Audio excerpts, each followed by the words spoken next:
Hello students. तो आज जो टॉपिक हम लोग डील करेंगे वो होगा एम्पियर सर्किटल लॉ। चैप्टर 4 चल रहा है। प्रीवियस वीडियोस आप मेरे देख के आइएगा, सीक्वेंस वाइज में वीडियोस बनाते जा रहा हूँ आप लोगों के लिए। तो अभी हम जिस टॉपिक के ऊपर पहुंचे वो कहाँ तक आ गए, एम्पियर सर्किटल लॉ के ऊपर। इसके पहले का जो मेरा लास्ट वीडियो होगा वो आप देख लेना। वो कौन सा होगा, magnetic field on the axis of current carrying circular loop. उसके बाद आएगा आपका ये एम्पियर सर्किटल लॉ। सीक्वेंस में ही पढ़ना, ठीक है। एम्पियर सर्किटल लॉ कहीं ना जैसे आपका था ना लास्ट चैप्टर में, हम चैप्टर 1 में पढ़े थे गॉस लॉ, वैसा ही इक्विवेलेंट है यहाँ मैग्नेटिज्म में। कौन सा आपका एम्पियर सर्किटल लॉ। जैसे हम वहां पे गॉस थ्योरम में एक गॉसियन सरफेस लेते थे, वैसे ही हम यहाँ पर क्या लेंगे, एक एम्पीरियन लूप लेंगे। जो डिफरेंस आएगा, जब गॉसियन सरफेस लेते थे आप तो क्या करते थे, एरिया को इंटीग्रेट करते थे, ठीक है, ई डॉट डी ए लिखते थे आप। यहाँ पर क्या लिखेंगे हम, यहाँ पे हम लेंथ को इंटीग्रेट करेंगे। गॉस थ्योरम में एरिया इंटीग्रेट होती थी, यहाँ पे क्या इंटीग्रेट होगा आपका, लेंथ इंटीग्रेट होगा। देखते हैं करना क्या है। देखो पहली जो कुछ बेसिक्स चीजें होंगी कि ये जो एम्पियर सर्किटल लॉ है क्या हर जगह एप्लीकेबल है। हाँ, तो ये कहीं पे भी अप्लाई हो सकता है, कैन बी अप्लाइड एवरीवेयर है, ये अप्लीकेबल एवरीवेयर है, एप्लीकेबल एनीवेयर या एवरीवेयर कुछ भी लिख सकते हो आप, ठीक है। हाँ, हर जगह अप्लाई तो कर सकते हैं, लेकिन क्या फिजिबल है हर जगह इसको अप्लाई करना, तो नहीं। सिमेट्रिकल सरफेस पे इसको अप्लाई करना इजी होगा। अगर स्ट्रिक्टली पूछा जाए कि क्या ये कहीं पे भी वैलिड है, तो yes it is valid everywhere. कहीं पे भी आप लगा सकते हो एम्पियर सर्किटल लॉ को मैग्नेटिक फील्ड फाइंड आउट करने के लिए। लेकिन क्या फिजिबल है, नहीं। तो जो फिजिबिलिटी है वो बेसिकली कहाँ पे मिलती है आपको, जब सिमेट्रिकल स्ट्रक्चर्स मिलते हो। क्योंकि देखो कहीं ना कहीं आपको इंटीग्रेशन करना है। अगर सिमेट्रिकल फिगर नहीं होगा तो इंटीग्रेट करना मुश्किल हो जाएगा, आपको डिफरेंट डिफरेंट पार्ट्स में डिवाइड करके इंटीग्रेशन करना पड़ेगा, जो कि मैथमेटिकल कॉम्प्लेक्सिटी को क्या कर देगा, इंक्रीज कर देगा इस टॉपिक की। तो ये कह देना कि नहीं, जैसे एनसीईआरटी में ये बोलता है कि इसके कुछ कंडीशंस हैं, एम्पियर सर्किटल लॉ के कुछ कंडीशंस हैं, जब ये उसको फॉलो करता है तभी ये अप्लाई होता है। लेकिन ये पूरी तरह से सही नहीं है। एम्पियर सर्किटल लॉ जो है वो हर समय वैलिड है, कहीं पे भी अप्लाई किया जा सकता है।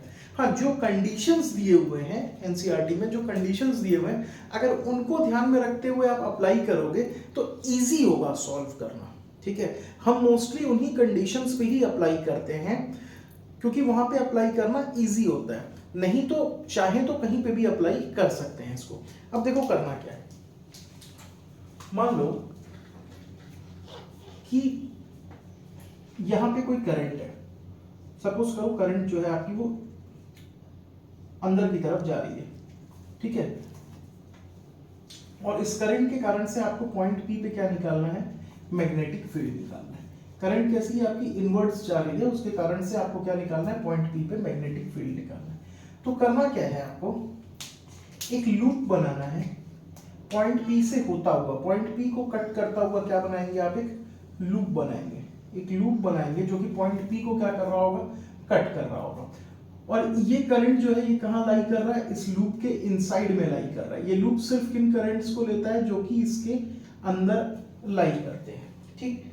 जैसे वहां पे हमको पता था कि E dot D A equals to क्या होता था, वहां पे हम क्या करते थे, E डॉट डी ए निकालते थे। यहाँ पे क्या करेंगे, यहाँ पे भी हम इंटीग्रेशन करेंगे। किसका इंटीग्रेशन करेंगे, B dot D L equals to mu naught times of I.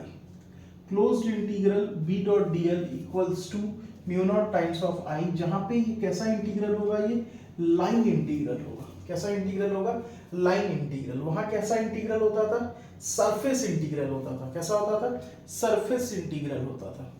और क्या चेंजेस थे, E डॉट डी ए होता था। जैसे यहाँ B डॉट डी एल लिखा हुआ है, वैसे वहां पे क्या लिखा रहता था, सो चलो वेक्टर फॉर्म में लिख देता हूं। वैसे वहां पे क्या लिखा होता था, क्लोज सरफेस इंटीग्रल होता था वो। किसका, E vector dot of ds vector is equals to क्या आता था, इज इक्वल्स टू क्या आता था, इज इक्वल्स टू क्या होता है, ये होता था आपका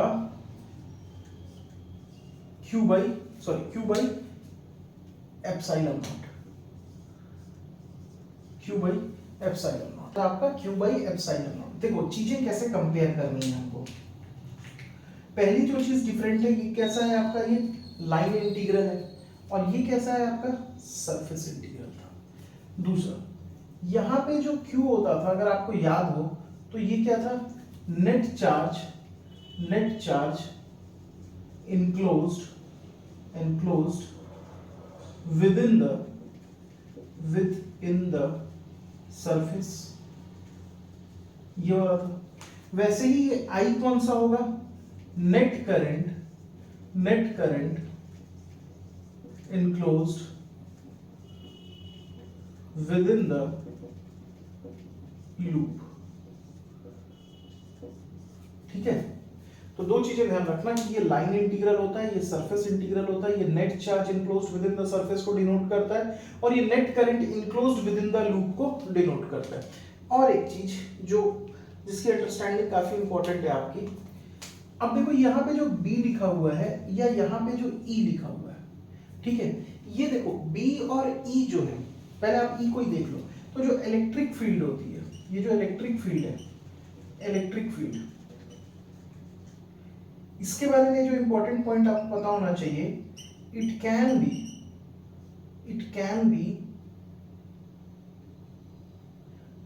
B due to charges present either inside or outside the surface, ठीक है। तो ये जो यहाँ पे इलेक्ट्रिक फील्ड नेट, ये जो इलेक्ट्रिक फील्ड यहाँ पे लिखी है ना, E डॉट ds की जो इलेक्ट्रिक फील्ड, इसके ऊपर ये चीज अप्लाई नहीं होती कि ये net charge enclosed within the surface. ये इलेक्ट्रिक फील्ड चार्ज कहीं पर भी हो, उस सरफेस के अंदर हो, बाहर हो, कहीं पर भी, उसके कारण, हर चार्ज के कारण से ये इलेक्ट्रिक फील्ड बन रही होगी। लेकिन इस फॉर्मूले में जो Q की वैल्यू होती है, वो कौन सा वाला Q होता है, जो सरफेस के अंदर आया हुआ Q हो। वैसे ही यहाँ पे जो मैग्नेटिक फील्ड बन रही है, ये किसी भी करंट के कारण से हो सकती है, ठीक है। It can be due to current inside or outside the circular loop, ठीक है। तो ये अंदर और बाहर चार्जेस कहीं पे भी रखे हो, सब मिला के इलेक्ट्रिक फील्ड बनाएंगे। लेकिन यहाँ पे जो Q की वैल्यू पुट होगी, वो कौन सा वाला Q होगा, जो सरफेस के इनसाइड लाई होता था। वैसे ही ये मैग्नेटिक फील्ड, तो करंट, जैसे इस करंट के कारण से मैग्नेटिक फील्ड होगी, मान लो यहाँ कोई आउटवर्ड्स जा रहा होता करंट, तो उसके कारण से भी मैग्नेटिक फील्ड होगी। यहाँ पे कोई करंट इनसाइड होता तो वो भी कंट्रीब्यूट कर रहा होगा मैग्नेटिक फील्ड के लिए, ठीक है। लेकिन यहाँ पे जो I की वैल्यू पुट करना है इस एम्पियर के फॉर्मूले में, वो कौन सा वाला I होगा, जो कि कहाँ होगा, इनसाइड होगा। देखो मैंने लिखा हुआ net current enclosed within the loop. अब net current enclosed within the loop को समझने की जरूरत होगी, तो मैं आपके लिए एक लूप का पहले डायरेक्शन बनाता हूँ। मान लो ये है हमारा डायरेक्शन लूप का, और इस लूप के अंदर फिर अगर मेरे को समझाना है तो मैं आपको दो करंट भी दिखाता हूँ, एक इनसाइड जा रही है और एक कैसी जा रही है, आउटसाइड जा रही है। अपने राइट हैंड का थंब लो, अपना राइट हैंड लो और उसके फिंगर्स को लूप के डायरेक्शन में कर्ल करो। अपना राइट हैंड लो और फिंगर्स को लूप की डायरेक्शन में कर्ल करो। तो देखो थंब कहाँ पॉइंट कर रहा है, इनसाइड। थंब कहाँ पॉइंट कर रहा है, इनसाइड। तो जो इनसाइड डायरेक्शन में जाने वाली करंट होगी इस केस में, वो क्या बन जाएगी, आपकी पॉजिटिव, और जो बाहर आने वाली करंट होगी वो क्या बन जाएगी, आपकी नेगेटिव, ठीक है। मान लो ये करंट I1 है और ये करंट I2 है, तो नेट I नेट कितना हो जाएगा आपका, I नेट कितना हो जाएगा, I1 आपकी पॉजिटिव और I2 आपकी कैसी, नेगेटिव। अगर क्या ऐसा ही होता है, नहीं ऐसा नहीं होता, हर बार ये चीज ऐसा ही हो ऐसा नहीं बोल सकते। अगर लूप की डायरेक्शन को मैं चेंज कर दूं, सपोज करो लूप कुछ मैं ऐसा ले लेता हूं, एंटी क्लॉकवाइज, और फिर दो करंट बना देता हूं, एक इनसाइड और एक आउटसाइड। अब क्या करो, अपने राइट हैंड को लो और फिंगर को लूप की डायरेक्शन में कर्ल कर दो, फिंगर को लूप की डायरेक्शन में कर्ल करो। तो देखो थंब कैसा आ रहा है, बाहर। थंब कहाँ आ रहा है, बाहर। तो थंब जिस डायरेक्शन में पॉइंट करेगा वहां की करंट क्या बनेगी, पॉजिटिव। मतलब ये आउटगोइंग कैसी हो जाएगी, पॉजिटिव, और ये इनकमिंग कैसी हो जाएगी, नेगेटिव। मान लो ये I1 थी, ये I2 थी, तो इस केस में I नेट की वैल्यू कितनी हो जाएगी, इस केस में I नेट की वैल्यू कितनी हो जाएगी, I2 माइनस ऑफ I1, ठीक है।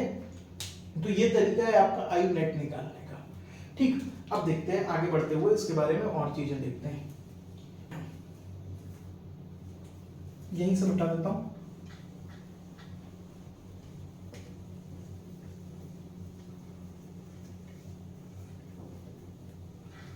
कुछ छोटे छोटे कंडीशंस होंगे, कुछ छोटे छोटे कंडीशंस होंगे जिसको ध्यान में रखेंगे हम एम्पियर सर्किटल लॉ को अप्लाई करते समय। तो पहला कंडीशन ये बोलता है कि magnetic field B should be tangential to length, tangential to the length। अब B should be tangential to the length से क्या मतलब होगा? B जो हो वो कैसा हो जाए? टेंजेंशियल हो जाए लेंथ से, और कैसा हो? कांस्टेंट हो। कैसा हो? कांस्टेंट हो। B should be tangential to the length and should be constant। अब B tangential to the length हो और कांस्टेंट हो, इससे क्या मिलेगा? देखो हमारा फॉर्मूला क्या बनता है? B dot dl, B vector dot of dl vector is equals to क्या होता है? Mu naught times of I। तो अगर टेंजेंशियल है B और dl, तो B dl इसको क्या लिख सकते हैं? हम लिख सकते हैं B dl cos theta equals to mu naught times of I। अब अगर ये इसका टेंजेंशियल है, टेंजेंशियल का पहले मतलब समझो क्या होता है। टेंजेंशियल का मतलब समझो क्या होता है। देखो ये है हमारा लूप, ये है हमारा लूप, ठीक है। इसी पे हम छोटे छोटे लेंथ लेंगे। ये dl यहाँ ले लिया, या dl कहीं यहाँ पे ले लिया, या dl कहीं यहाँ पे ले लिया, या dl कहीं यहाँ पे ले लिया, या dl कहीं यहाँ पे ले लिया, ठीक। तो ये कहा जा रहा है या dl कहीं यहाँ पे ले लिया। तो ये है कि dl कैसा है, इस यहाँ पे टेंजेंट ऑफ dl कैसा हो रहा है आपका? ये आपका क्या है? dl। और यहीं पे टेंजेंशियली इसी के साथ क्या बन रहा है? यही क्या है आपकी? यही क्या है आपकी? मैग्नेटिक फील्ड भी है इस पॉइंट पे। यही क्या है आपकी? मैग्नेटिक फील्ड भी है। तो dl वेक्टर और b वेक्टर के बीच में कितना एंगल बन रहा है? dl और b के बीच में कितना एंगल बन रहा है? देखो 0 डिग्री का। यहाँ पे अगर dl का, यहाँ पे देखो जो dl कटा है इसके लिए मैग्नेटिक फील्ड भी कैसी होगी? ऐसी टेंजेंशियल। तो ये क्या हो जाएगा आपका? b vector. ये क्या हो जाएगा? dl vector. देखो यहाँ पे भी एंगल कितना आ रहा है? 0 डिग्री का। यहाँ पे टेंजेंट ड्रॉ करूँ तो कुछ इस टाइप से होगा। तो ये क्या हो जाएगा? b vector. और देखो dl, इसके बीच में एंगल कितना है? 0 डिग्री का। यहाँ पे b बनाऊं तो देखो ये हो जाएगा आपका b वेक्टर, ये है आपका dl वेक्टर। इनके बीच का एंगल कितना हो जाएगा? 0 डिग्री का। वैसे ही यहाँ पे अगर b बनाऊंगा टेंजेंशियली तो देखो ये है आपका b वेक्टर और ये है dl वेक्टर। दोनों के बीच का एंगल कितना? 0 डिग्री का। और cos 0 कितना है? 1। तो क्या हो जाएगा? इंटीग्रेशन और b dl इक्वल्स टू क्या बन जाएगा आपका? Mu naught times of I। और क्या लिखा हुआ है कि मैग्नेटिक फील्ड कैसी है? कांस्टेंट है, तो इंटीग्रेशन के बाहर आ जाएगी। और सिर्फ इंटीग्रेशन आपको किसका करना पड़ेगा? dl का। dl पूरा इंटीग्रेट कर दोगे तो क्या मिल जाएगी? इस पूरे लूप की क्या मिल जाएगी आपको? लेंथ मिल जाएगी। तो ये तरीका हुआ इसको अप्लाई करने का। दूसरा कंडीशन क्या होता है? और भी कंडीशंस है। दूसरा ये कंडीशन हो जाए कि b जो हो जाए वो हो जाए परपेंडिकुलर टू लेंथ हो जाए। अगर b परपेंडिकुलर टू लेंथ हो जाएगा तो भी हमारा काम आसान हो जाएगा। अगर b परपेंडिकुलर टू लेंथ हो जाएगा तो जो यहाँ पे इंटीग्रल में हम लिख रहे हैं b vector dot of dl vector equals to mu naught times of I, इसको लिख सकते हैं b dl cos theta equals to mu naught times of I। अब अगर परपेंडिकुलर है तो थीटा 90 डिग्री और cos 90 कितना होता है? 0। तो ये पूरा टर्म क्या हो जाएगा आपका? 0। तो रिजल्ट कितना आ जाएगा आपका? 0। तो अगर ऐसा कंडीशन भी हो रहा हो तो भी हमारे लिए कैलकुलेशन क्या हो जाएगी? इजी हो जाएगी। और एक तीसरा पॉइंट जो है, जो तीसरे तरीके से देखना चाहिए हमको कि b वैनिशेस। क्या हो जाए? b vanishes. अगर b की वैल्यू को ही 0 कर दे, अगर मैग्नेटिक फील्ड ही ना हो तो भी रिजल्ट कितना आ जाएगा? अगर इस फॉर्मूले में b की वैल्यू को ही 0 पुट कर दूं तो ओवरऑल वैल्यू कितनी आ जाएगी आपकी? 0 आ जाएगी। तो हम कैसी कंडीशंस कब कब एम्पियर सर्किटल लॉ लगाएंगे? कभी भी लगा सकते हैं, लेकिन इजीली कहां पे लगा पाएंगे? जहां पे मैग्नेटिक फील्ड कैसी हो? टेंजेंशियल हो लेंथ के। क्यों? उससे क्या फायदा होगा? कांस्टेंट और टेंजेंशियल रहेगी तो हमको सिर्फ किसका इंटीग्रेशन करना पड़ेगा? dl का इंटीग्रेशन करना पड़ेगा। या तो मैग्नेटिक फील्ड कांस्टेंट हो और परपेंडिकुलर हो जाए लेंथ से तो हमको क्या वैल्यू मिल जाएगी? 0। या फिर मैग्नेटिक फील्ड हो ही ना तभी भी हो जाएगा, ठीक है, b अगर वैनिश हो जाए। चलो अब आगे देखते हैं कि इसको कैसे अप्लाई करना है। देखो अगर इसी को अप्लाई करें हम जो मैंने लास्ट वीडियो में आपको बायो-सैवर्ट लॉ का यूज करके magnetic field at a point P due to long straight wire carrying current किया था, तभी भी मैंने बोला था कि इसको एम्पियर सर्किटल लॉ से भी सॉल्व कर सकते हैं। देखो मान लो एक स्ट्रेट वायर है जिसमें I करंट क्या हो रहा है, फ्लो हो रहा है। इसके कारण से किसी पॉइंट P पे मेरे को क्या निकालनी है, मैग्नेटिक फील्ड निकालनी है। तो मैंने आपको बोला था कि एक आप एम्पीरियन लूप ले लो जो इसको कट करते हुए बना हो। तो मैंने एक लूप ले लिया जो इसको कट करते हुए बना होगा, ठीक है। अब ध्यान से देखना, अगर करंट अपवर्ड्स जा रहा है, अगर करंट अपवर्ड जा रहा है तो मैग्नेटिक, इस चीज को आप इमेजिन करने की कोशिश करो कि पॉइंट P है कहाँ पे। ये है करंट, ये है करंट कैरिंग वायर और यहाँ है आपका पॉइंट P। करंट अगर अपवर्ड जा रहा है तो ये कर्ल होके क्या बन रहा होगा, ये आपका क्या बना हुआ है, यही मैग्नेटिक फील्ड भी है आपकी। देखो ध्यान से, ये करंट जा रहा है तो यहाँ पे क्या होगी, मैग्नेटिक फील्ड ऐसे ही है। फिर से दिखा रहा हूँ आपको, फिर से दिखा रहा हूँ इस चीज को। देखो ये देखो, ये है आपका वायर जिसके कारण से, और ये इस पे कहीं पे ध्यान से देखना, ये वायर है, ये रेड कलर का जो मार्कर दिख रहा है ये वायर है, और यहाँ कहीं पॉइंट P है जिसपे आपको मैग्नेटिक फील्ड निकालनी है। और आपने ऐसे एक लूप बनाया है जो पॉइंट P को कट कर रहा है, तो इस वायर के कारण से मैग्नेटिक फील्ड भी देखो किसमें है, इसी लूप के डायरेक्शन में मैग्नेटिक फील्ड है, इसी लूप के डायरेक्शन में मैग्नेटिक फील्ड बनती दिख रही है क्लियरली आपको, ठीक है। तो देखो इसी लूप के डायरेक्शन में क्या हो जाएगी, तुम्हारी मैग्नेटिक फील्ड हो जाएगी। तो यहाँ पर फायदा क्या होगा लूप के डायरेक्शन में मैग्नेटिक फील्ड लेने का, मतलब अगर ये हमारा करंट है, ये लूप है, तो मान लो मैं यहाँ पे एक डीएल एलिमेंट कट कर लेता हूँ, एक डीएल एलिमेंट कट कर लेता हूँ, तो यहाँ पर मैग्नेटिक फील्ड भी मेरी कैसी होगी, इसी डायरेक्शन में, टेंजेंशियली इसी डायरेक्शन में मेरी क्या बन रही होगी, बी वेक्टर भी मेरा इसी डायरेक्शन में होगा। तो बी और डीएल के बीच का एंगल कितना हो गया, बी और डीएल के बीच का एंगल कितना हो गया, 0 डिग्री का B vector and DL vector के बीच का एंगल कितना हो गया, 0 डिग्री का। अगर बी और डीएल के बीच का एंगल 0 डिग्री का हो गया तो मेरा फॉर्मूला क्या बोलता है कि line integral of close line integral of B vector dot of DL vector equals to mu naught times of current enclosed, ठीक है। तो अब देखो इसको क्या लिख सकते हैं, हम लिख सकते हैं B DL cos theta is equals to mu naught times of I. अब बी तो कांस्टेंट है क्योंकि करंट कांस्टेंट है, बाहर निकालो इसको, तो यहाँ पे क्या बचेगा, B DL cos theta, theta की वैल्यू कितनी है, थीटा की वैल्यू है आपकी 0 डिग्री, तो cos 0 कितना होता है 1, तो इंटीग्रेशन में क्या आ जाएगा आपका dl इक्वल्स टू क्या हो जाएगा mu naught times of i। तो b, अब देखो dl को इंटीग्रेट करो, अगर पूरे सर्कल में ऐसे छोटे छोटे बहुत सारे dl ले ले और सबको इंटीग्रेट कर दे तो हमको क्या मिल जाएगा, अगर पूरे सर्कल को लेकर के पूरे को इंटीग्रेट कर दे तो हमको क्या मिल जाएगा, मान लो कि इस सर्कल का रेडियस, मान लो इस सर्कल का रेडियस a है, कितना है रेडियस a, तो पूरा डीएल जब जोड़ दोगे तो आपको क्या मिल जाएगा, सर्कमफियरेंस ऑफ सर्कल, जो कि किसके बराबर होगा 2 पाई a के बराबर। तो ये कितना हो जाएगा, डीएल का इंटीग्रेशन क्या आ जाएगा आपका 2 पाई a इक्वल्स टू क्या हो जाएगा mu naught times of i। तो b की वैल्यू कितनी आ जाएगी, mu naught upon 2 pi i by a। देखो यही तो हमने फाइंड आउट किया था, यही तो हम तब भी फाइंड आउट किए थे, क्लियर हुआ, mu naught upon 2 pi i by, clear है, ठीक है। नेक्स्ट देखते हैं और कहां पे ये अप्लाई हो सकता है।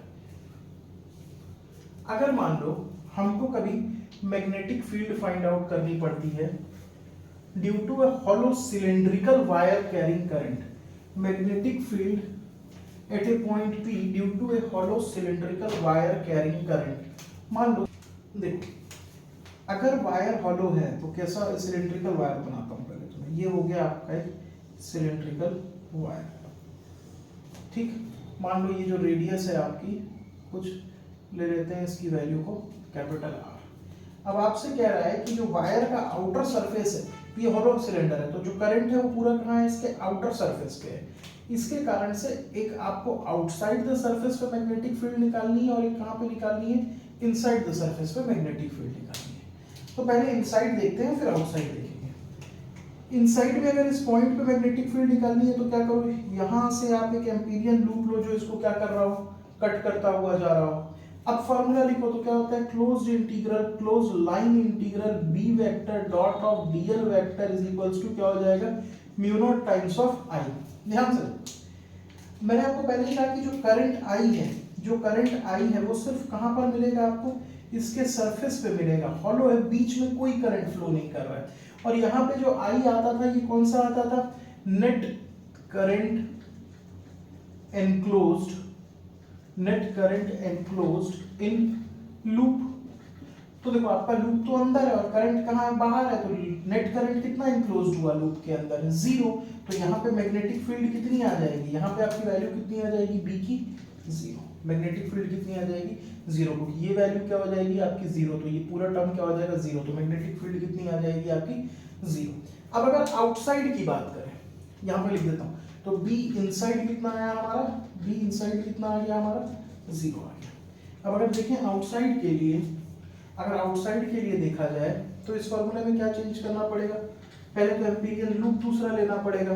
कैसा एम्पीरियन लूप लेना पड़ेगा, जो कि इस पॉइंट पी को कट करता हो। तो बनाते हैं एक एम्पीरियन लूप जो इस पॉइंट पी को कट करता हो। तो ये देखिए आप बनाइए यहाँ से एक एम्पीरियन लूप जो इस पॉइंट पी को क्या कर रहा हूँ, कट कर रहा हूँ। इस पॉइंट पी को कट करता हुआ एक एम्पीरियन लूप बनाए और फिर से वही हमारा फॉर्मूला वही रहेगा, क्या, closed integral, closed line integral B vector dot of DL vector is equals to क्या होना चाहिए हमारा, mu naught times of I enclosed. समझो चीजों को, समझो फिर से।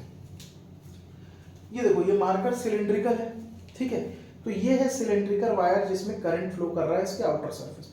इसके कारण से कहीं पॉइंट पी पे आपको मैग्नेटिक फील्ड निकालना है। तो आपने पॉइंट पी को टच करता हुआ एक लूप बनाया जो कि क्या बन गया आपका, एम्पीरियन लूप बन गया। अब करंट इधर है तो मैग्नेटिक फील्ड भी कैसी होगी, इस लूप के ही डायरेक्शन में। मैग्नेटिक फील्ड भी ऐसी, एम्पीरियन लूप भी ऐसा, मैग्नेटिक फील्ड भी ऐसी, एम्पीरियन लूप भी ऐसा। तो बी वेक्टर और डीएल वेक्टर के बीच में एंगल हर बार कितना बन रहा होगा, 0 डिग्री का। देखो जैसे ये है मैग्नेटिक फील्ड और यही आपका लूप है, मतलब ये दोनों के बीच का एंगल कितना हो रहा होगा, 0 डिग्री का। तो हो गया हमारा क्वेश्चन सॉल्व। तो इस केस में कितना हो जाएगा, B DL cos theta is equals to mu naught times of I. और थीटा की वैल्यू इस केस में कितनी हो जाएगी, थीटा की वैल्यू इस केस में कितनी हो जाएगी, 0 डिग्री। तो ये कितना हो जाएगा, b आपका तो कांस्टेंट है तो बाहर आ जाएगा, dl का इंटीग्रेशन और कितना, mu naught times of i। Integrate करोगे तो फिर से क्या मिलेगा, सर्कल का, अच्छा देखो आपने जो रेडियस ले रखा है इस चीज का रेडियस बना लो, इस सर्कुलर लूप का रेडियस ले लो, आप कुछ स्मॉल r ले लो, इसका रेडियस कितना ले लो, स्मॉल r। तो कितना हो जाएगा, b इंटू dl का कितना हो जाएगा, 2 pi r is equals to mu naught times of i। तो b इक्वल्स टू कितना हो जाएगा, mu naught upon 2 pi i by r। तो यहां से आप देख सकते हो कि b is inversely proportional to क्या आ रहा है, b is inversely proportional to क्या आ रहा है, r। और ये कब के लिए है, ये कब के लिए, आउटसाइड के लिए, आउटसाइड के लिए। तो ये देखो ये सेम फॉर्मूला आ गया किसके लिए, जो स्ट्रेट लाइन के लिए आता था कि, तो एक सिलिंड्रिकल वायर जो कि अंदर से हॉलो है वो भी कैसा बिहेव करता है आउटसाइड पे, एक लाइन के समान ही बिहेव कर रहा है, एक स्ट्रेट वायर के समान ही बिहेव कर रहा है, ठीक है। अब अगर मैं इसका ग्राफ प्लॉट करने के लिए देखूं, अगर मैं इसका ग्राफ प्लॉट करने के लिए देखूं, बी वर्सेस किसका, रेडियस का, तो देखो जब तक रेडियस की वैल्यू ये कैपिटल R से कम थी, मतलब जब हम अंदर थे, सरफेस के क्या थे, अंदर, जब हम सरफेस के अंदर थे, इनसाइड, तब तक मैग्नेटिक फील्ड की वैल्यू क्या थी, 0। फिर क्या होगी, बी पे मैग्नेटिक फील्ड की वैल्यू जब ये R रख देंगे तो कैसी हो जाएगी, मैक्सिमम, और उसके बाद R इज इनवर्सली प्रोपोर्शनल है तो ये क्या होने लगेगी, डिक्रीज होने लगेगी। तो ये क्या आ जाएगा आपका ग्राफ किस सिचुएशन में, जब आपका वायर कैसा हो, हॉलो सिलेंडर जैसा हो, कैसा हो, हॉलो सिलेंडर जैसा हो। अगर ये वायर जो होगा, अगर ये जो सिलिंड्रिकल वायर है ये हॉलो ना हो या फिर करंट इसके पूरे सरफेस एरिया में डिस्ट्रीब्यूटेड हो, तो तरीका दूसरा होगा कैलकुलेट करने का, वो भी मैं आपको सिखा दे रहा हूँ अभी इसी वीडियो में। लेकिन इसमें आपने क्या देखा कि अगर हॉलो होगा तो पूरा करंट कहाँ पर फ्लो कर रहा है, सरफेस पे, मतलब सरफेस के अंदर अगर मैग्नेटिक फील्ड देखें तो नेट करंट इनक्लोज्ड की वैल्यू कितनी हो जाएगी, 0, इसीलिए मैग्नेटिक फील्ड भी कितनी आ जाएगी, 0। और बाहर जब हमने निकाल के देखा तो ये सिलिंड्रिकल वायर कैसा बिहेव कर रहा था, एक स्ट्रेट वायर के जैसा बिहेव कर रहा था, नॉर्मल स्ट्रेट वायर के जैसा, ठीक है। अब इसको बनाते हैं हम एक कंडक्टिंग सिलिंड्रिकल के लिए, एक कंडक्टिंग सिलेंडर के लिए इसी चीज को डिराइव करते हैं। देखो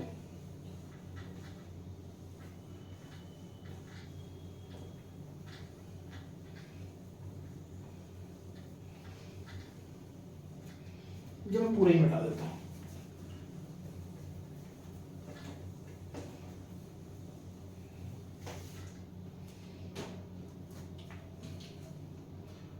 अब ये हॉलो सिलेंडर नहीं है, ठीक है, due to cylindrical wire carrying current which is uniformly distributed. ये करंट भी कैसा है, uniformly distributed throughout the cross section,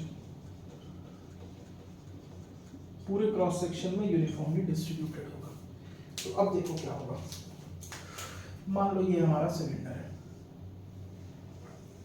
तरीका सब वही है यार, चीजें सिंपल है, ये चैप्टर बहुत इजी है, इसके न्यूमेरिकल्स भी कराऊंगा मैं आपको तो बहुत इजी लगेगा। ये मतलब कॉन्सेप्चुअल क्लियरिटी मांगता है, अगर आपको समझ में आता है ना तो पूरा समझ में आता है, नहीं आता तो कुछ नहीं आता।